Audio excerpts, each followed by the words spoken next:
Hello, Vacha Party. I hope you all are doing well. So, our today's topic of interest is electric measurement. Basically, देखिए electric word कहाँ से आया? Charges से, electricity से. सो जो first measurement electricity की regarding थी वो किसने दी थी बच्चा पार्टी? वो दी थी हमें ओम्स ने. ठीक है. ओम ने हमें रिलेशन दिया था पोटेंशियल एंड करंट का, that is V directly proportional to I. But ये जो V और I का रिलेशन था उसने दिया, सर्किट्स में हम मेजर कर सकते थे. लेकिन प्रॉब्लम क्या थी? ये गुड तो था, वैल्यूएबल तो था, बट फॉर सिंपलर सर्किट्स के लिए ही क्या था? वैलिड था. But if we talking about complicated circuits, तो कॉम्प्लिकेटेड सर्किट्स पे ओम्स लॉ एप्लीकेबल नहीं हो पा रहा. क्लियर है इतना? तो इसी को रिजोल्व करने के लिए दो क्वांटिटीज हमारे पास थी, potential and current, voltage and current. इसी से रिलेटेड साइंटिस्ट किर्चॉफ ने दो लॉज दिए, which is one of the law of voltage and other of the law is for current, जो कि कॉम्प्लिकेटेड सर्किट्स को भी क्या कर सके? रिजोल्व कर सके. Let's see one by one. हाँ जी बच्चा पार्टी, तो इलेक्ट्रिक मेजरमेंट में सबसे फर्स्ट लॉ जो किर्चॉफ ने दिया, उस किर्चॉफ लॉ को Kirchhoff first law, junction law and current law भी बोला जाता है. सिंपलर आप शॉर्टकट में याद कर सकते हैं KFCG, Kirchhoff first law, current law and junction law. इस लॉ की स्टेटमेंट क्या? ये लॉ कहता है, it state that the algebraic sum of current meeting at a junction in a close circuit is zero. That means कि अगर हम क्या करें? करंट का सम कर दें जो कि किसी जंक्शन पे आ रहा है, ठीक है, और किस में? क्लोज सर्किट के अंदर, तो वो क्या होगा? जीरो होगा. Let's see. जैसे यहाँ पे हमने एक जंक्शन पॉइंट ले लिया है O, जिसमें हमने क्या किया है? देखो करंट की डायरेक्शन दो ही ले रखी हैं, या तो इनकमिंग या फिर आउटगोइंग करंट. जो इनकमिंग करंट की डायरेक्शन है उन्हें हमने क्या लिया? लेना है पॉजिटिव. अभी तो हमें देखो जो डायरेक्शन दे रखी है हमने वही डिनोट कर रखी है. ये यहाँ पे देख रहे हैं I3 जंक्शन के टूवर्ड्स जा रहा है, I2 जंक्शन से दूर जा रहा है, away from the junction. I1 is going away from the junction, I5 is coming towards the junction and I4 is going out of the junction. तो basically current flowing in a conductor towards the junction is taken as positive. तो Kirchhoff ने क्या किया था कि जो junction के पास आ रही करंट उनकी डायरेक्शन को हम पॉजिटिव ले रहे हैं, और जा रहे हैं उनकी डायरेक्शन को हमें क्या लेना है? नेगेटिव लेना है. और ये जो लॉ उन्होंने हमें बताया, that algebraic sum of current at the junction in a closed loop is zero, इसको अप्लाई करके दिखाया. Let's see. हाँ जी अच्छा पार्टी, तो ये साइन कन्वेंशन हम डील कर चुके हैं इनकमिंग एंड आउटगोइंग के according. According to Kirchhoff law आप देखिए, हमने किसको पॉजिटिव लेना है? जो कि जंक्शन के टूवर्ड्स है. तो यहाँ पे टूवर्ड्स होने वाले करंट कौन से हैं? उसी अकॉर्डिंग लेंगे हम. I1 देखिए आप सबसे पहले, I1 क्या है? Away from the junction, junction से दूर जा रहा है, तो क्या लेंगे हम इस करंट को? Negative. That is minus I1 plus में, क्योंकि हमें क्या करना है? किसको फॉलो करना है? Summation I which is equal to zero. This is your Kirchhoff law. हाँ जी. नेक्स्ट करंट देखिए आप, I2 करंट भी क्या है? Away from the junction, is going away, तो दूर जा रहा है, इसीलिए हमने क्या लिया? Minus I2. Next I3 is coming towards the junction, that's why taken has to be positive. I4 is going out of the junction, that's why minus I4. I5 is coming towards the junction, that's why plus I5. तो इसे हम किस तरीके से लिख सकते हैं? अगर आप इन ब्रैकेट्स को ओपन कर लेंगे, minus I1 minus I2 plus I3 minus I4 and I5 is equal to zero.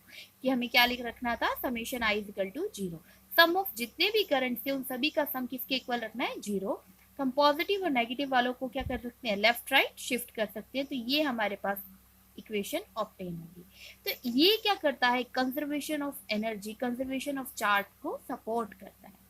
Clear है इतना? क्या अभी देखिए, ये इसने लॉ जो दिया वो किसके रिगार्डिंग दी? करंट के रिगार्डिंग, क्योंकि ओम्स ने भी दो ही क्वांटिटीज ली थी, करंट एंड वोल्टेज. तो नेक्स्ट अपकमिंग लॉ किसके बारे में होगा? थिंक अबाउट इट, वोल्टेज के बारे में.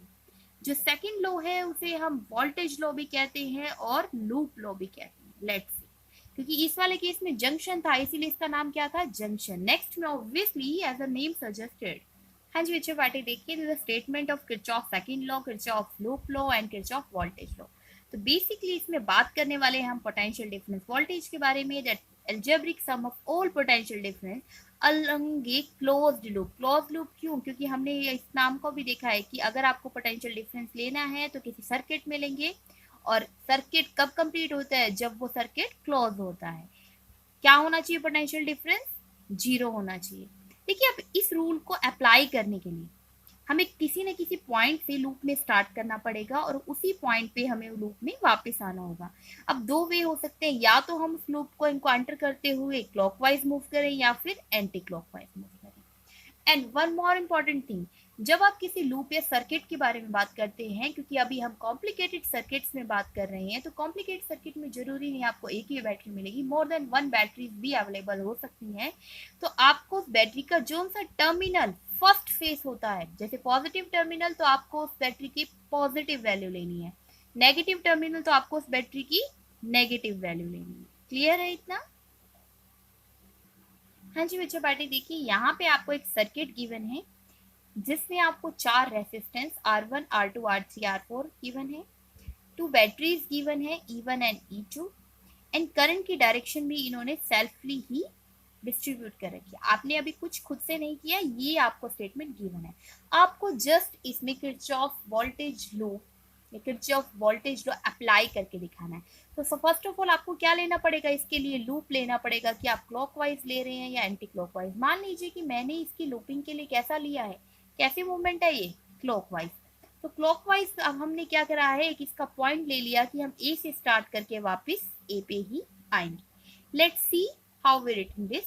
तो सबसे पहले इसे अप्लाई करने के लिए आपको जो फैमिलियर होना चाहिए वो फैमिलियर होना चाहिए ओम्स लॉ से, क्योंकि ये जो है हम बोलने वाले थे कि पोटेंशियल डिफरेंस के रिगार्डिंग लॉ है, that V is equal to आपका क्या होता है? IR। तो हमें इसमें sum of potential difference delta V को क्या प्रूफ करना है? 0। Let's see one by one. हाँ जी अच्छा पार्टी देखिए, तो हम इसमें किरचॉफ सेकंड लॉ और लूप लॉ लगाने वाले हैं, जो कि स्टार्टिंग कैसे है? ABCD EF and A। तो ये हमने एक क्लॉज लूप लिया है, यही हमने यहाँ मेंशन किया है दैट ABCDEFA। तो देखिए यहाँ से जब हम चलते हैं हमारी डायरेक्शन, और एक आपको रूल जो याद रखना है, एक तो बैटरी का और दूसरा सेल्फ डायरेक्शन एंड करंट के डायरेक्शन का। अगर आपकी डायरेक्शन और करंट की डायरेक्शन सेम है बच्चे तो क्या होगा? पॉजिटिव। अगर अपोजिट है तो नेगेटिव। देखिए यहाँ से जब आपने लूप लिया है ऐसे करके, तो करंट और आपकी डायरेक्शन क्या है? सेम। तो कैसा रिजल्ट आने वाला है? पॉजिटिव। और क्या लेना है हमें? Potential difference. तो I1 R1 क्या हो जाएगा? Your first V1 that you have written here I1 R1। Positive क्यों? क्योंकि आपकी डायरेक्शन और करंट की डायरेक्शन क्या है? सेम है। नेक्स्ट यहाँ से चलते चलते आप इसके अक्रॉस आएंगे, तो यहाँ आप देख रहे हैं इसमें से फ्लो करने वाला करंट क्या है? I2 एंड रेसिस्टेंस है R2, और आपकी डायरेक्शन और करंट की डायरेक्शन क्या है? सेम। तो फिर से आप पॉजिटिव लिखेंगे I2 R2। हाँ जी, यहाँ पे आते ही क्योंकि आप इस तरीके से जैसे चल रहे हैं, तो आपको बैटरी का देखिए जो कैपिटल वाली लाइन होती है वो शो करती है पॉजिटिव टर्मिनल को, जो स्मॉल वाली लाइन होती है वो रिप्रेजेंट करती है नेगेटिव टर्मिनल को। तो आपको बैटरी का कौन सा टर्मिनल सबसे पहले फेस हो रहा है? Negative terminal. इसीलिए हम लिख रहे हैं -E1। दो रूल्स में सेकंड रूल यही था कि जो बैटरी का जो टर्मिनल आपके सामने आता है आपने वही उस बैटरी की पोटेंशियल लेनी है।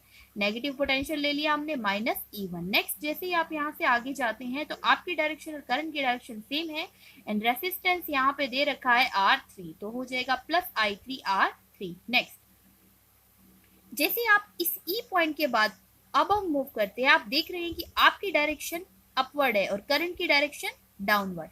आपकी डायरेक्शन अपवर्ड और करंट की डायरेक्शन डाउनवर्ड, तो इन केस में कैसा रिजल्ट आएगा? नेगेटिव। और वोल्टेज क्या हो जाएगी? I4 R।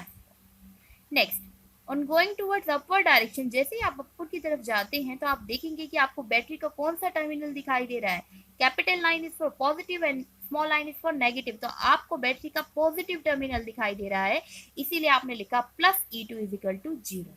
So in such a way you can write down the equation of any complicated circuit very